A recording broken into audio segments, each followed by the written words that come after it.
I used to think that my marriage was solid. My wife Jenna and I had been together for nearly a decade, and while there were bumps along the way, I believed we always managed to work through our problems. However, over the last few months, I started to notice something odd. Jenna seemed different. I couldn't exactly put my finger on it initially. It was a feeling in my gut, something that gnawed at me during quiet moments.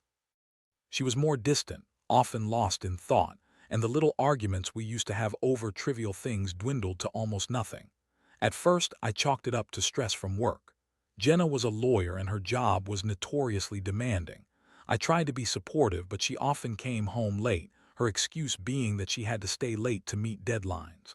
I wanted to believe her, but then there were the small things that began to surface. The way she would smile when she received texts. I used to tease her about it, asking if she was talking to someone special. The playful banter turned serious when I noticed the smile lingered longer than before, and she would quickly hide her phone when I walked into the room. It was subtle but enough to plant seeds of doubt. One Friday evening, after a long week at work, I returned home to find Jenna in the living room, her phone in hand. I noticed she was wearing a new dress, something I hadn't seen before. I casually asked if she had a meeting or a date. She brushed it off with a laugh, saying it was just something she bought for fun. There was a hint of annoyance in her tone, but I dismissed it. Later that night, I went to the kitchen to grab a glass of water when I heard her phone buzz on the table. Without thinking, I picked it up. The screen lit up with a notification from a guy named Mark. It was a flirty message, something about how he couldn't wait to see her again. My heart sank. I felt like I had been punched in the gut. I tried to calm myself, thinking maybe this was just a harmless friendship. But deep down, I knew that wasn't the case. I put the phone back down, my hands shaking. This wasn't just a minor issue. My gut was telling me that Jenna was cheating on me. As the night wore on, I thought about how this could be true. Surely she wouldn't betray me like that. The next day, I decided to confront Jenna. I waited until she came home from work, her usual late hour, hoping to catch her off guard. She walked in, and I could see the surprise in her eyes when she noticed I was awake, waiting for her. I knew I had to tread carefully, but the anger was bubbling beneath the surface. "Jenna, we need to talk," I said, trying to keep my voice steady. Her reaction was immediate. The smile faded, replaced by a guarded expression. "About what?" I took a deep breath. "About Mark, I saw the messages." For a moment she looked at me, and in that silence I could see her mind racing. I had never seen her so vulnerable. She stuttered, grasping for words, trying to explain. "It's not what you think. Mark is just a friend. We've been working on a project together." I felt a mix of anger and disbelief. Really? A friend who flirts with you over text? Instead of arguing, she started smiling, a smug, almost victorious smile, as if she already knew she had me cornered. It was infuriating. "You're overreacting. You're always so jealous, and I'm tired of it. Why can't you just trust me?" Anger surged through me as I realized this was her defense. It was the same tired excuse I'd heard before, and it felt like a slap in the face. "You're lying, Jenna. I know you are. This isn't just a friendship." She rolled her eyes, her nonchalant attitude stinging more than her words. "You're being dramatic. I'm not cheating on you. I would never do that." But I could see the cracks in her facade. She was defensive, far too defensive. I could feel my heart racing, the betrayal slicing through my chest, making it hard to breathe. I wanted to scream, to throw everything I had against the wall, but instead I just stood there, frozen in disbelief. The woman I had loved and trusted for years was looking me straight in the eye, lying without a hint of guilt. I had to do something, but what? The emotional turmoil was overwhelming, and part of me wanted to run away to escape the pain. But another part of me knew I had to find out the truth, no matter how much it hurt. This was just the beginning. The next few days felt like I was stuck in a surreal nightmare that I couldn't wake up from. I couldn't shake the feeling of betrayal and anger. Jenna continued to act as if nothing was wrong. She would come home late, her phone glued to her side, and whenever I brought up Mark, she would dismiss me with a wave of her hand or a roll of her eyes. Her casual indifference only fueled my suspicion and frustration. One night, after she had been out with friends again, I decided to take matters into my own hands. Sleuthing wasn't really my style, but my heart was racing with a mix of fear and determination. I needed to know what was really going on. I made a plan to follow her the next time she went out. The following Friday, she told me she was going to a dinner with colleagues. I pretended to be supportive, nodding as she explained the details of the meeting. Once she left, I grabbed my keys and started my car. I felt a whirlwind of emotions, anxiety, anger, and a dark curiosity about what I might uncover. I drove around the city for a while, keeping a distance, until I saw her car parked outside a bar. My heart raced as I parked a few blocks away and made my way toward the entrance. When I stepped inside, the atmosphere was loud and filled with chatter. My eyes scanned the room and then I saw her. Jenna was sitting at a table, laughing with a group of people, including Mark. He was leaning in, whispering something in her ear, and she was throwing her head back, the sound of her laughter ringing clear. It felt like a knife twisting deeper into my gut. I wanted to scream and confront her right then and there, but instead I retreated to a corner of the bar where I could watch without being seen. My heart raced with disbelief and anger as I watched them interact. Their chemistry was palpable, and every shared glance and touch between them made my stomach churn. I couldn't believe what I was witnessing. After a while, Jenna and Mark stepped outside. I followed them, not too close but close enough to hear snippets of their conversation. I was on the verge of losing it when I heard her say, "I just need a little more time before I tell him. He's too emotional." Those words hit me like a freight train. It was clear that she was not just flirting, she was involved with him. The reality of her betrayal sank in, heavy and suffocating. I felt a hot rush of emotions, betrayal, anger, and a deep sense of humiliation. I was the guy who was being played for a fool. I watched as they shared an intimate moment, leaning in for a kiss. I couldn't take it anymore. I stormed back to my car, feeling betrayal transform into a cold resolve. I couldn't go home and pretend everything was okay. I had to confront her again, but this time it wouldn't be about asking for answers. I needed to show her I knew the truth. When I got home, Jenna was already there, blissfully unaware that I had just watched her betrayals unfold. I walked into the living room and saw her scrolling through her phone. I took a deep breath, my heart pounding with anger and hurt. "Jenna, we need to talk," I said, my voice steadier than I felt. She looked up, surprise flashing across her face. "About what now?" "I followed you tonight. I saw everything," I said, trying to keep my voice calm, but my anger simmered beneath the surface. Her face paled slightly, and for a moment I thought I saw fear in her eyes. Then she quickly masked it with a smirk. "You're just being paranoid. You didn't see anything." "Don't lie to me, Jenna. I heard you with him. I saw you kiss him. This isn't just some work thing," I shouted, feeling my patience slip away. She crossed her arms defiantly, her expression shifting to one of annoyance. "You're ridiculous. You're overreacting. It was just a kiss. It doesn't mean anything." My blood ran cold. "Just a kiss? With the guy you claim is just a friend? You're kidding yourself if you think I'll buy that." She rolled her eyes, the same dismissive gesture she'd used countless times before. "You don't understand what it's like for me. I'm stuck in this marriage and you're making it so hard for me." "Stuck? You're the one who made the choice to cheat." I exploded, frustration boiling over. Suddenly, she stopped arguing with me. She started smiling instead, a smug look on her face as if she had already won the argument.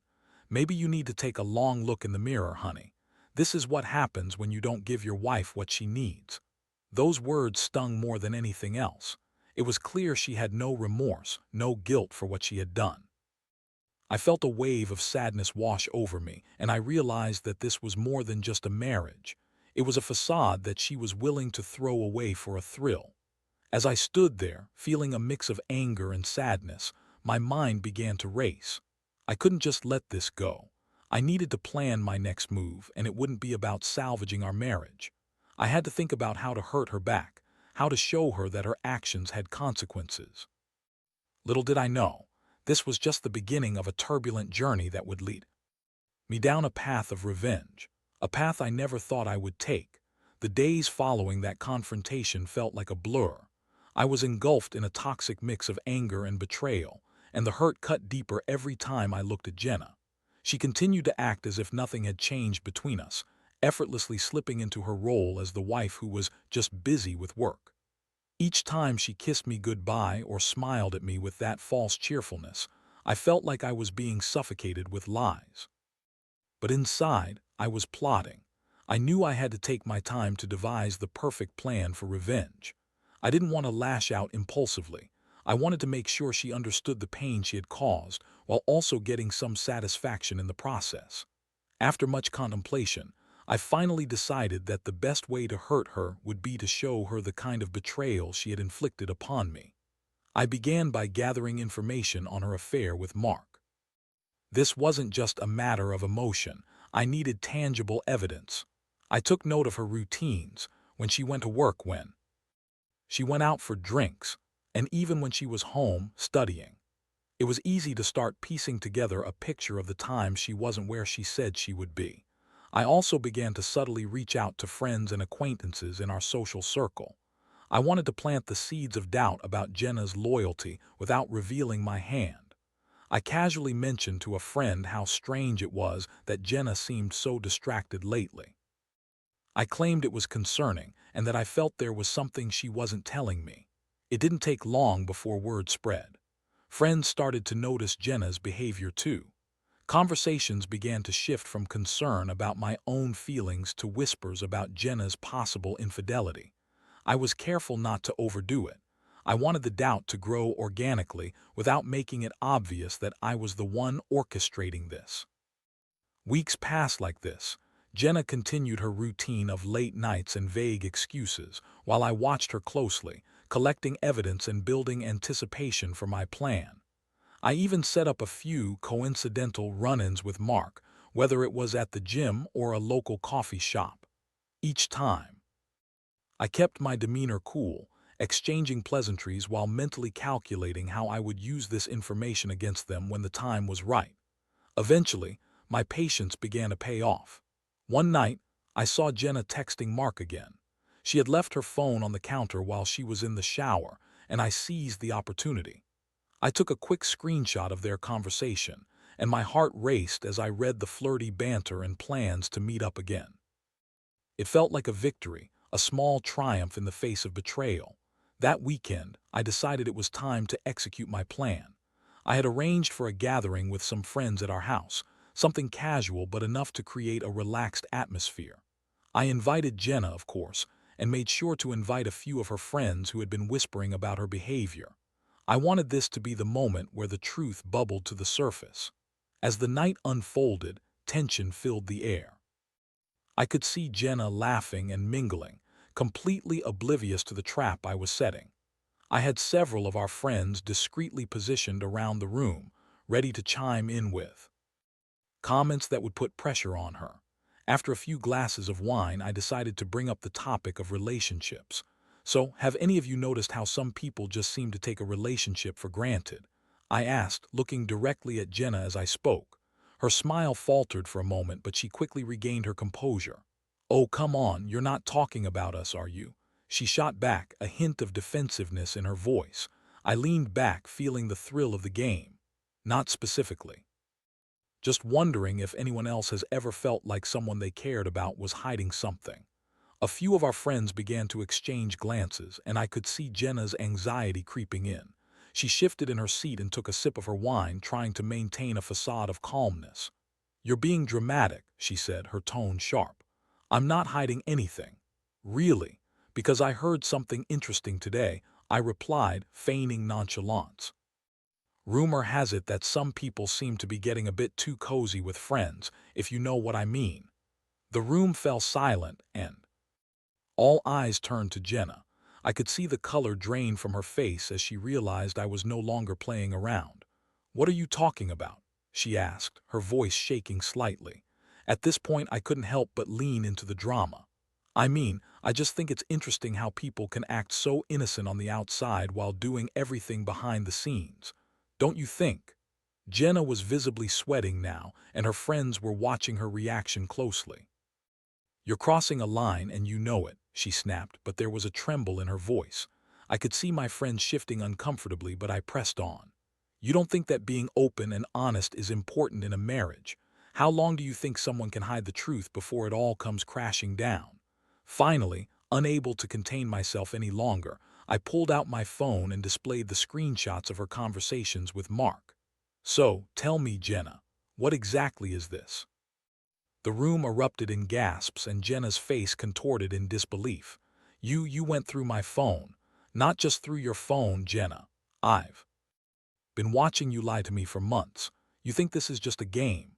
Her expression shifted from shock to anger, and she opened her mouth to defend herself, but the words wouldn't come. The betrayal hung in the air like a thick fog, and for the first time I could see the reality of what she had done sink in. What followed was a chaotic scene. Friends began to interject, asking Jenna why she had hidden things from me, why she had betrayed our marriage. Her excuses fell flat and the truth was laid bare. I felt a strange mix of satisfaction and pain, having finally revealed the truth she had worked so hard to conceal. But even as I watched her unravel, a sense of emptiness washed over me. This wasn't just about revenge anymore. It was about the end of something I once cherished. As Jenna stood there, caught in the web of her lies, I knew that nothing would ever be the same again. The emotional toll of her infidelity lingered, and while my plan had worked, I still had to deal with the aftermath, the consequences that would reshape our lives forever. The aftermath of that night was nothing short of chaotic. Jenna stood there, frozen in shock as the reality of her actions washed over her in waves. Friends exchanged glances, unsure of how to handle the situation. Some looked sympathetic while others wore expressions of disappointment. I felt a mixture of anger and a strange sense of relief. I had finally exposed her deceit, but what now? Jenna's facade crumbled as she struggled to respond. "You don't understand. I was going to tell you." She blurted out, her voice tremulous. It just happened." I shook my head, the anger bubbling back to the surface. "Just happened, that's your excuse. You've been lying to me for months." At this point, several of our friends stepped in, trying to diffuse the tension. "Maybe we should all take a step back." "No," I interrupted, my voice rising. "This isn't something that can just be brushed under the rug. She chose this. She chose to betray me." Jenna's eyes widened and I could see the panic rising in her. "You're making a huge mistake. We can work through this. I still love you." Those words struck me like a physical blow. Love. What was love if it could be so easily tossed aside? I looked at her, struggling to find the right words.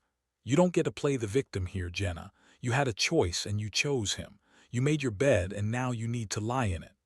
I turned to our friends who were clearly uncomfortable witnessing this unraveling drama. "Thanks for coming, everyone. I think it's best if you all go home."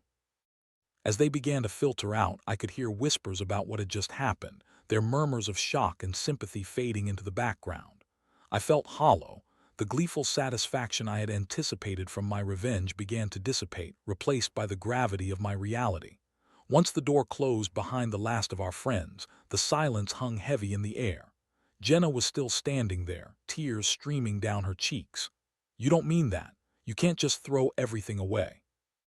"Everything has already been thrown away, Jenna," I said, my voice firm but emotionally drained. "You've destroyed the trust we built over years.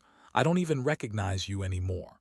She took a step closer, desperation etched on her face. "Please, let's talk about this. I made a mistake, but it doesn't mean we can't fix it. We can go to counseling, we can try again." "And what, you think I'm just going to forget the past? You think we can just sweep this under the rug and pretend it never happened?"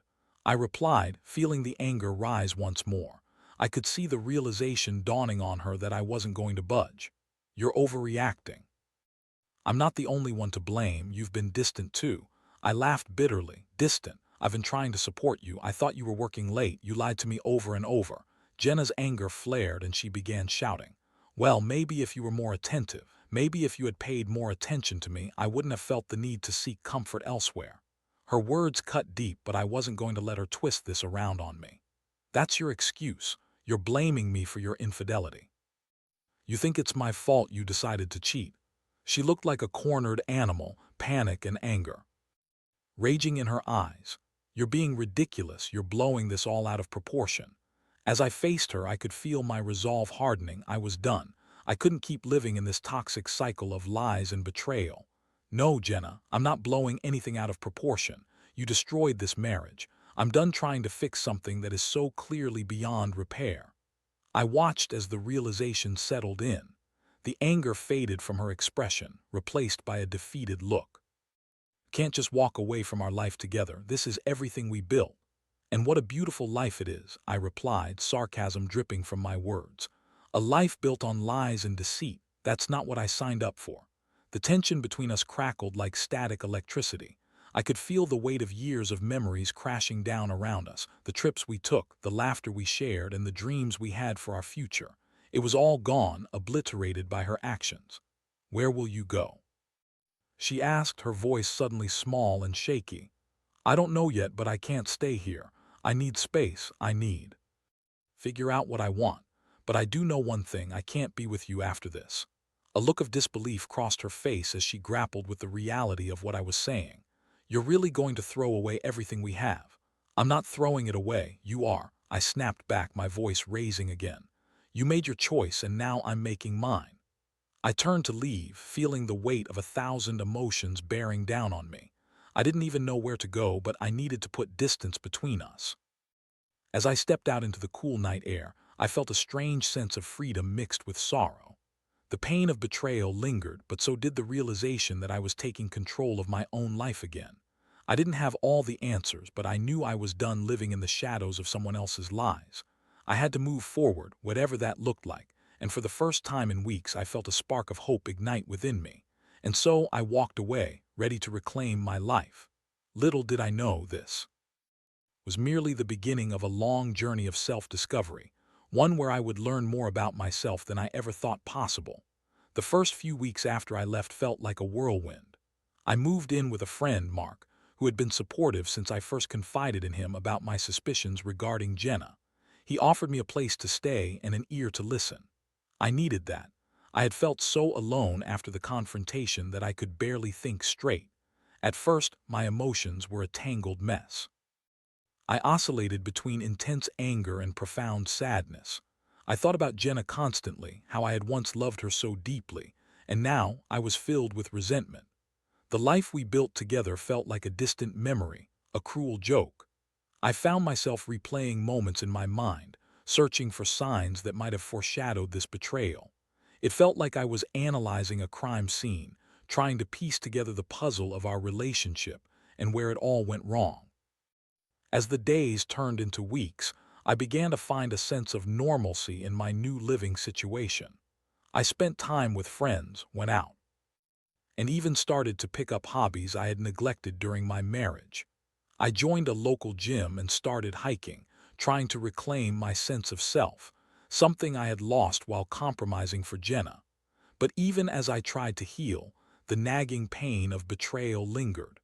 I thought I was moving forward, but reminders of Jenna crept in at the most unexpected moments. I would hear a song we used to listen to, or catch a glimpse of a couple laughing in a coffee shop, and suddenly I was back in that dark spiral of anger and sadness. It was during one of these moments that I decided to reach out to Jenna. I had sworn I wouldn't, that I needed to cut ties and move on completely. But I felt a strange pull to confront her again, to see how she was handling the fallout. I had questions, and I needed closure, whether I liked it or not. I texted her late one night, my heart racing as I pressed send. Can we talk? To my surprise, she replied almost immediately. I was hoping you would reach out. I miss you. Her words sent a rush of conflicting emotions through me. Did she really miss me, or was she just feeling the weight of her choices now? I suggested we meet at a coffee shop, a neutral ground where we could talk without the emotional turmoil of our shared home hanging over us. When I arrived, Jenna was already there, pacing nervously by the entrance. Her expression shifted from apprehension to relief when she saw me. We greeted each other awkwardly, and as we found a table, I could feel the tension in the air. I didn't think you would want to see me again, she said, her voice barely above a whisper. I shrugged, trying to maintain my composure. I didn't either, but I need to understand. This isn't how I thought things would end for us. We exchanged small talk for a while, but the conversation felt stilted. There was so much unsaid, and I could see the weight of her guilt hanging over her. Finally, I decided to cut through the pleasantries. Why did you do it, Jenna? What was so wrong that you felt you had to cheat? Her eyes flickered and she looked down at her hands. I can't explain it. I felt so lost, and when I met Mark, I thought he understood me better. I thought it was just a fling, but it spiraled out of control. I felt a mix of anger and sadness at her words. You didn't think about how it would affect me. You didn't think about our life together. I did think about it, she replied, raising her head to meet my gaze. But I was in denial about it. I thought I could manage everything. I didn't want to hurt you, but I didn't know how to fix things between us. Her honesty struck a chord within me. But you didn't even try, I shot back, the pain in my voice evident. You chose to run away instead. Tears filled her eyes, and I felt my heart soften even just a little. I know I messed up. I wish I could take it back, but I can't. I'm so sorry for everything. The sincerity in her voice was raw and genuine. I could see she was truly remorseful, and for a moment I felt a flicker of hope that maybe we could find a way through this darkness, but that hope was quickly overshadowed by the reality of what she had done. I don't know if I can forgive you, I admitted, feeling the weight of those words. You shattered my trust. I don't know if I can ever look at you the same way again. Jenna nodded, tears spilling down her cheeks. I understand. I just wish I had been brave enough to talk to you instead of running to Mark. We spoke for a while longer, sharing memories and reflecting on our time together. I could feel the emotional distance between us, a chasm created by betrayal that was too wide to bridge. But at the same time, I could sense that we were both grieving the loss of a love that had once blossomed so beautifully. As we wrapped up our conversation, I realized that this meeting wasn't about reconciling. It was about closure. I made my decision there and then. I think it's best if we go our separate ways for good. I need to focus on healing and moving on. Jenna's face fell, but she didn't argue. I understand. I'll always care about you. And I hope one day you can forgive me. As I left the coffee shop, I felt a sense of relief. It was painful to say goodbye, but I knew it was the right choice. I had confronted my past and faced the truth of our relationship. I was finally ready to close that chapter and step into a new beginning. Little did I know, the journey ahead would be just as challenging. But I felt a newfound sense of determination to reclaim my happiness, one step at a time. I learned that healing takes time, but I was willing to put in the effort to rediscover myself and build a future free from betrayal. Moving on from Jenna was not as easy as I had hoped. The initial sense of freedom I felt after our coffee meeting quickly transformed into a daunting reality. I dealt with a myriad of emotions. Some days, I was optimistic and ready to take on the world, while on others, I was still haunted by memories of our time together. I focused on rebuilding my life, filling the void left by Jenna with meaningful activities and new experiences. I reconnected with old friends, many of whom I had neglected during my marriage. I began to explore new hobbies like painting and cooking. I found solace in creating, pouring my emotions into art and the kitchen. Cooking became a therapeutic outlet. Each dish I prepared was a step toward reclaiming my identity. I also started to see a therapist.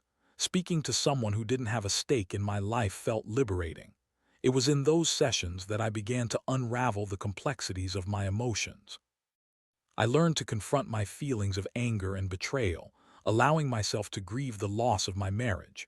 Slowly, I started to understand that my worth was not tied to my relationship with Jenna.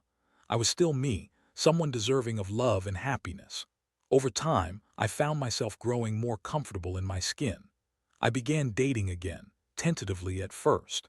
It was strange to put myself out there after being with Jenna for so long, but I wanted to explore new possibilities. I met a woman named Sarah at a friend's gathering. She was kind, funny, and shared a passion for the outdoors, which helped ease my anxiety about dating. As our relationship blossomed, I was careful to be transparent about my past. I explained the hurt I had experienced, and to my relief, Sarah was understanding and patient. She never pressured me to move faster than I was comfortable with and slowly helped me heal the wounds that Jenna had left. I found myself smiling again, genuinely. Despite the progress I was making, there were still moments when Jenna's shadow loomed large. I'd hear a song we used to love playing in the background, or I'd walk past a coffee shop where we had once spent countless afternoons. The pang of nostalgia would wash over me, and I'd momentarily yearn for what had been. But I quickly reminded myself that the fond moments were tainted by betrayal, and I refused to let them dictate my present. One day, while browsing through my phone, I stumbled across our wedding pictures. I lingered over them for a moment, a mix of emotions churning inside me. I remembered the joy and love we had once shared, but I also recalled the pain that followed. Closing my eyes, I took a deep breath and deleted the pictures. It was time to let go fully. I started to carve out a new life for myself, one that was free of the ghosts of the past. I embarked on solo trips, a hiking adventure in the mountains, a beach getaway, places where I could reflect and find peace. Each experience reinforced the idea that I was capable of standing on my own. I didn't need someone else to validate my worth. I was enough by myself. Months passed, and I found myself becoming more grounded. I had learned the hard way that love could be painful, but it also had the power to heal. It was during this period of growth that I received a message from Jenna one afternoon. She asked if we could meet up to talk. My heart raced as I read her words. Part of me was tempted to ignore her, to not allow her back into my life. But I also realized this could be a chance for closure, an opportunity to finally lay everything to rest. We decided to meet at a park, a neutral ground with plenty of open space. When I arrived, I spotted her sitting on a bench, looking smaller than I remembered. As I approached, I noticed a mixture of apprehension and hope in her expression. "Thanks for meeting me," she said softly, her eyes searching mine for a hint of what I was feeling. I nodded, keeping my voice steady. "What did you want to talk about?" "I wanted to apologize again," she said, her voice breaking slightly. "I know my actions hurt you deeply, and I've spent so much time reflecting on everything. I never wanted to hurt you, and I'm sorry it came to this." I listened, feeling the weight of her words. "I appreciate your apology, Jenna, but it doesn't change what happened. I've had to work through a lot of pain to get to where I am now." "I know," she replied, her eyes glistening with unshed tears. "I've been working on myself too. I went to therapy just like you. I realized I had so many unresolved issues. I never meant to take it out on you." Her honesty was refreshing, but it also made me wary. "I'm glad you're taking steps to grow," I said carefully. "I hope you find what you're looking for." There was a pause, as we both took in the gravity of the moment. I realized this was the first time I had seen Jenna as someone separate from the pain she had caused me. I felt a flicker of empathy for her struggles, but it was mixed with the knowledge that my journey had led me to a better place. "I just wanted to say thank you for being a part of my life," Jenna said, her voice trembling. "You taught me so much about love and what it means to truly connect with someone. I'm sorry for the way I ended it. I'll always cherish the good memories." I took a deep breath, feeling a sense of closure wash over me. "Thank you for saying that, Jenna. I wish you well, but I need to focus on my new life now." As we said our goodbyes, I felt lighter, almost free. It was a significant step in my healing process, one where I could finally let go of the anger and pain that had bound me to the past. Walking away from that moment, I realized that I had emerged from the storm as a stronger person. I had faced betrayal head-on, learned to navigate the depths of my emotions, and ultimately found my way back to myself. The journey wasn't over. I still had more to discover about what love and happiness meant for me. But now, I felt equipped to embrace whatever lay ahead. I was no longer a victim of betrayal. I was a survivor, ready to write the next chapter of my life.